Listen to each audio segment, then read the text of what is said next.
Assalamualaikum warahmatullahi wabarakatuh. Alhamdulillahilladzi khalaqal mauta wal hayata liyabluwakum ayyukum ahsanu amala. Assalatu wassalamu ala sayyidina Muhammadinil Mustafa wa ala alihi wa ashabihi ahli sidki wal wafa. Para pemirsa, Assalamualaikum Nusantara yang saya cintai, saya hormati dan Allah muliakan. Para ulama pernah berpesan dengan sebuah kata-kata bening. Jangan mati-matian mengejar sesuatu yang tidak bisa kita bawa mati, tetapi mari kita mati-matian mengejar sesuatu yang bisa kita bawa mati. Nasihat ini penting kita renungkan, sebab setiap kita tengah berjalan menuju kematian kita masing-masing. Kabar buruknya, kematian itu misterius. Pertama, kematian kadang tidak ada hubungan dengan usia. Dua, kematian kadang tidak ada hubungan dengan penyakit. Ketiga, kematian kadang tidak ada hubungan dengan kecelakaan. Bahkan kematian tidak bisa dilogikakan dengan logika apapun. Lalu muncul pertanyaan, apakah teman terbaik kita di alam kematian kelak? Rasulullah Shallallahu Alaihi Wasallam bersabda dari Abu Hurairah radhiyallahu anhu. Kata Rasulullah, jika seorang anak Adam wafat, maka putuslah seluruh amalnya kecuali tiga hal. Satu, sodakoh jariah. Dua, ilmu yang bermanfaat. Dan yang ketiga adalah doa anak yang soleh. Itu tiga hal yang diyakinkan oleh Rasulullah sebagai teman terbaik kita di alam kematian kelak. Jadi kalau hidup kita mau mati-matian, mari kita mati-matian menjaga harta kita dengan infak dan sedekah, menjaga ilmu kita supaya bermanfaat, dan mari mati-matian kita menjadi anak yang soleh. Para pemirsa, teman terbaik pertama di alam kematian kelak, kata Rasulullah, adalah sedekah jariah.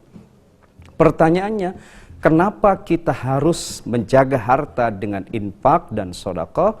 Sebab yang pertama, sedekah jariah itu merupakan wujud konkret keimanan dan ketakwaan seseorang. Setiap kita diperintah oleh Allah untuk beriman dan bertakwa. Karena itu setiap khatib dalam setiap kegiatan khitbah diniyah, dari mulai khutbah Jumat, khutbah Idul Fitri, khutbah Idul Adha, khutbah sholat istisqa, khutbah sholat gerhana matahari, khutbah sholat gerhana bulan, khutbah nikah, sampai khutbah wukuf di Padang Arafah, selalu mewasiatkan kita untuk meningkatkan kualitas keimanan dan ketakwaan. Tetapi iman dan takwa itu abstrak.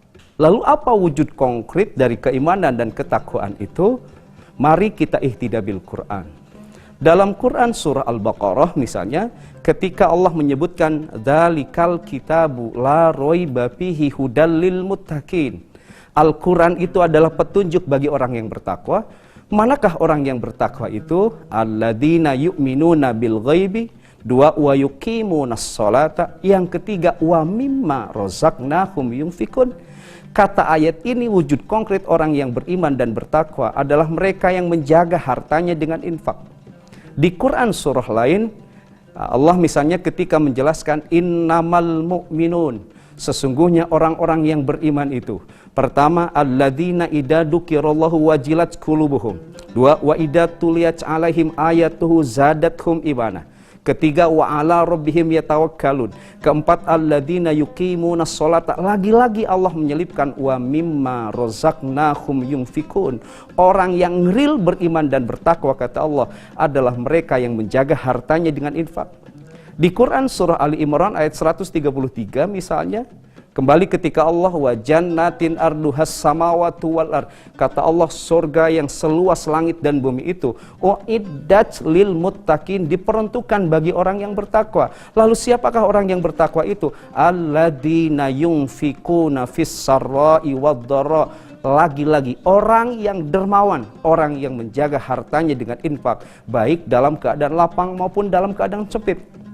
Dalam ayat lain misalnya, ketika kata Allah, innal muttaqina fi jannati wa uyun. Orang yang bertakwa itu kelak akan tinggal di taman-taman surga. Mereka itu akhidina ma atahum rabbuhum, dilayani langsung oleh Allah, bukan lagi oleh bidadara dan bidadari. Orang yang bertakwa di surga bukan lagi dilayani oleh para malaikat, tapi mereka langsung dilayani oleh Allah. Lalu siapakah orang yang bertakwa yang kelak akan dilayani oleh Allah?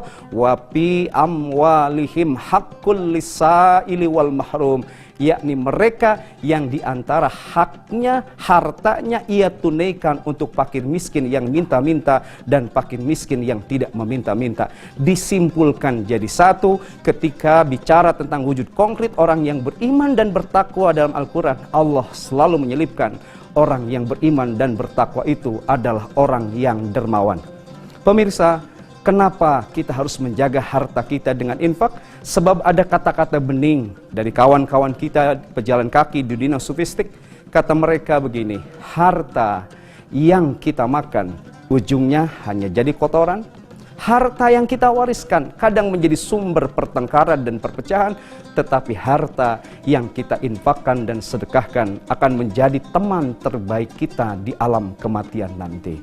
Karena itu, kalau mau mati-matian, mari kita jaga harta kita dengan infak dan sedekah. Pemirsa, nanti kita lanjut setelah yang berikut ini.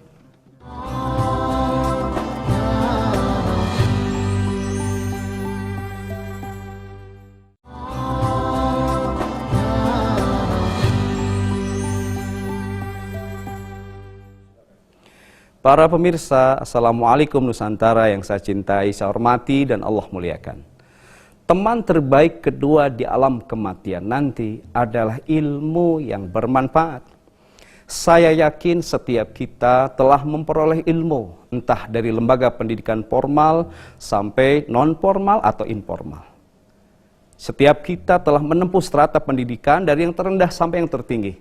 Tetapi mari kita pertanyakan dalam hati, sudahkah ilmu yang kita miliki itu bermanfaat?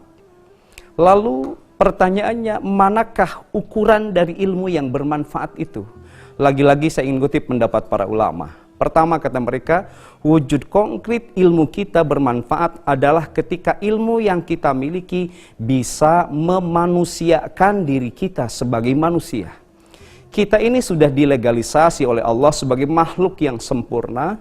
Di antara kesempurnaan kita, Allah memberikan dua potensi kontradiktif kepada kita sekaligus. Kata Allah, fa'alhamaha fujuraha wa taqwaha. Setiap kita oleh Allah telah diberi ilham fujurah, potensi hawa nafsu, dan ilham taqwa, potensi kebaikan. Hidup kita ini adalah interaksi dominatif antara potensi kebaikan dengan hawa nafsu. Ketika hidup kita dikendalikan oleh potensi kebaikan, kita on the track. Tetapi ketika hidup kita dikendalikan oleh hawa nafsu, maka kita seringkali melakukan berbagai macam pelanggaran. Ketika hidup kita dikendalikan oleh hawa nafsu, maka derajat kita, kata Allah, bisa jatuh dari manusia kal an'am, seperti binatang. Balhum adol, bahkan bisa lebih sesat daripada binatang. Maka kata para ulama, ukuran pertama ilmu kita bermanfaat atau tidak adalah ketika ilmu yang kita miliki benar-benar bisa memanusiakan diri kita sebagai manusia. Mohon maaf, setinggi apapun strata pendidikan kita, sementereng apapun gelar akademik kita, kalau ilmu yang kita miliki malah menjatuhkan derajat kita sebagai manusia seperti binatang, bahkan lebih sesat daripada binatang, mohon maaf, ilmu kita tidak bermanfaat. Yang kedua, ukuran bermanfaat atau tidaknya ilmu kita adalah seberapa kuat diri kita membebaskan diri kita dari dominasi setan sebagai musuh abadi kita. Para cendekiawan sering menyebutnya liberasi. Bagaimana diri kita bisa bebas dari segala anasir-anasir syaitonia. Kita sudah tahu bahwa setan itu pernah sesumbar. Fabima aghwaytani la'aqudanna lahum siratakal mustaqim. Kata setan, ya Allah, karena engkau telah menghukum hamba sebagai makhluk yang tersesat, maka hamba akan menyesatkan umat manusia sepanjang hidupnya dari jalan yang lurus. Karena itu wa ikhwanuhum yamuddunahum fil ghayyi. Saudara-saudaranya setan dari kalangan jin dan manusia, mereka bahu-membahu untuk menyesatkan umat manusia dengan tidak pernah mengenal lelah. manuvernya, setan akan menggoda kita dari belakang, dari depan, samping kiri dan samping kanan, supaya hidup kita sesat. Lokus tempat pesta pora setan dalam diri kita adalah alladzi yuwaswisu fi sudurin nas. Mereka membangun kewaswasan dalam dalam dada kita. Mohon maaf, ketika kita tidak memiliki kebebasan dari cengkraman setan, tidak punya kebebasan untuk beribadah, tidak punya kebebasan untuk beramal, sehebat apapun kita, setinggi apapun strata pendidikan kita, itu wujud konkret, ilmu kita tidak bermanfaat. Mohon maaf, serendah apapun pendidikan kita, tapi ilmu yang dimilikinya bisa membebaskan dia untuk beribadah kepada Allah, maka itu tanda ilmu bermanfaat. Ketiga, kata para ulama, wujud konkret dari ilmu yang bermanfaat adalah ketika ilmu yang kita miliki bisa menyatukan diri kita dengan Allah. Para pemirsa, banyak saudara-saudara kita yang berilmu tetapi dengan ilmunya justru dia jauh dari Allah.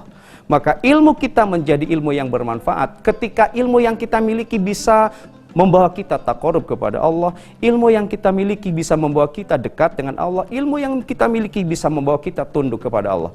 Karena itu mohon maaf, setinggi apapun strata pendidikan kita, kalau ilmu yang kita miliki menjebak kita ba'idum minallah, jauh dari Allah, maka ilmu kita bukan ilmu yang bermanfaat.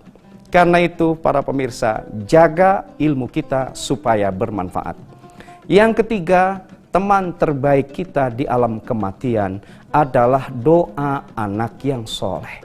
Kalau benar hidup kita mau mati-matian, mangga kita jaga anak kita supaya menjadi anak yang soleh hingga doanya sampai kepada kita meski kita di alam kematian nanti. Sebab kata Allah dalam Al-Quran, anak kita itu diposisikan dalam 4 posisi. Pertama, anak kita diposisikan sebagai zinatun, yakni perhiasan indah kehidupan dunia. Yang kedua, anak kita diposisikan sebagai qurrata a'yun, yakni penyejuk mata dan hati pada saat kita memandangnya. Ketiga, mulai bahaya, anak kita itu diposisikan sebagai fitnatun, yakni cobaan untuk orang tua. Bahkan yang keempat, anak kita bisa menjadi aduun, yakni sebagai musuh bagi orang tuanya. Pertama, anak kita itu diposisikan oleh Allah sebagai zinatun, perhiasan indah kehidupan dunia. Kata Allah, al-malu wal banuna zinatul hayatid dunya. Harta dan anak-anak kita adalah perhiasan indah kehidupan dunia. Indah hidup kita di dunia pada saat kita punya perhiasan. Tetapi logika perhiasan kadang hanya enak dipandang, tidak enak di dalam hati. Begitupun pada saat kita punya anak.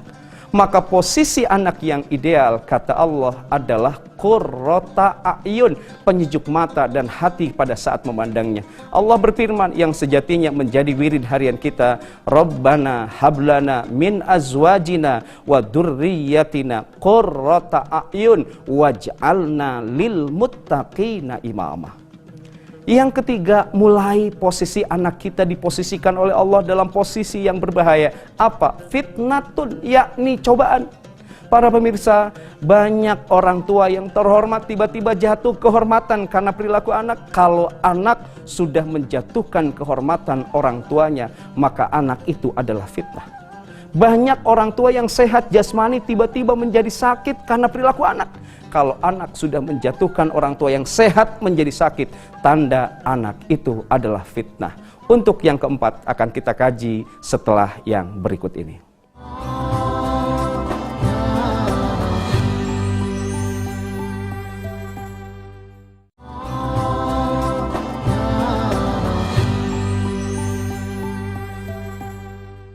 Para pemirsa, Assalamualaikum Nusantara yang saya cintai, saya hormati, dan Allah muliakan. Posisi yang keempat sangat berbahaya. Anak kita itu diposisikan oleh Allah sebagai aduun, yakni musuh. Musuh di mana? Musuh di dunia. Yang lebih bahaya adalah musuh di akhirat. Ibnu Qayyim dalam kitab Ar-Ruh ketika menafsirkan wala taqulu liman yuqtalu fi sabilillahi amwat. Janganlah kalian berkata orang yang mati di jalan Allah itu amwat, wafat, bal ahyaun, mereka itu tetap hidup. Jadi ketika kita para orang tua diumumkan telah mati, kita itu masih hidup. Lalu pertanyaannya apa yang hidup? Yang hidup itu adalah ruh. Lalu ketika wafat, di manakah ruh kita? Ruh kita itu ada di alam barzah. Tapi alam barzah itu seluas langit dan bumi. Kata Ibnu Qayyim, alam barzah itu terbagi dua. Satu ada iliyin, yang kedua ada sijin. Iliyin itu adalah area seputar surga, sementara sijin area seputar neraka. Kalau kita wafat dalam keadaan husnul khotimah, maka ruh kita akan Allah simpan di iliyin, di area seputar surga. Kalau ruh kita disimpan di area seputar surga, maka alam kubur menjadi rohatan, tempat istirahat yang nyaman setelah kita capek hidup di dunia. Tetapi mohon maaf, kalau kita wafat dalam keadaan su'il khatimah, ruh kita oleh Allah akan disimpan di sijin, yakni area seputar neraka jahanam. Kalau ruh kita disimpan di area seputar neraka jahanam, maka alam kubur kita bukan rohatan, tempat istirahat yang nyaman, tapi laknatan, tempat penyiksaan yang menyakitkan. Tapi pemirsa, ada kabar buruk dari Ibnu Qayyim. Kita di iliyin dan di sijinnya itu tidak abadi, melainkan tentatif. Yang menyebabkan tentatifnya adalah perilaku anak yang kita tinggalkan. Mohon maaf, kita wafat dalam keadaan husnul khotimah, tapi anak yang kita tinggalkan bukan anak-anak yang soleh. Mereka diberi harta warisan malah bertengkar, mereka malah tidak akrab dengan sesamanya. Mohon maaf, ruh kita yang tadinya Allah simpan di iliyin akan dipindahkan ke sijin, di area seputar neraka jahanam. Kata Ibnu Qayyim, kalau anak yang kita tinggal sudah mereposisi kita dari posisi mulia terhormat di iliyin diturunkan oleh Allah ke sijin, maka anak kita aduun, adalah musuh bagi kita. Tetapi jangan kecil hati, ketika kita wafat dalam keadaan su'il khatimah, lalu oleh Allah ruh kita disimpan di sijin, di area seputar neraka. Tetapi anak yang kita tinggalkan adalah anak-anak yang soleh, anak yang cinta agama, anak yang cinta sesama, anak yang senantiasa dekat dengan Al-Quran. Maka ruh kita yang tadinya di sijin dinaikkan oleh Allah ke iliyin. Kalau anak sudah mereposisi orang tua dari posisi hina pada posisi mulia, itulah yang sejatinya menurut Ibnu Qayyim disebut qurrata a'yun.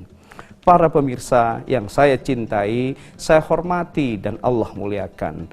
Kalau hidup kita benar mau mati-matian, mangga kita jaga anak kita supaya menjadi anak yang soleh, hingga doanya sampai kepada kita meskipun kita berada di alam kematian.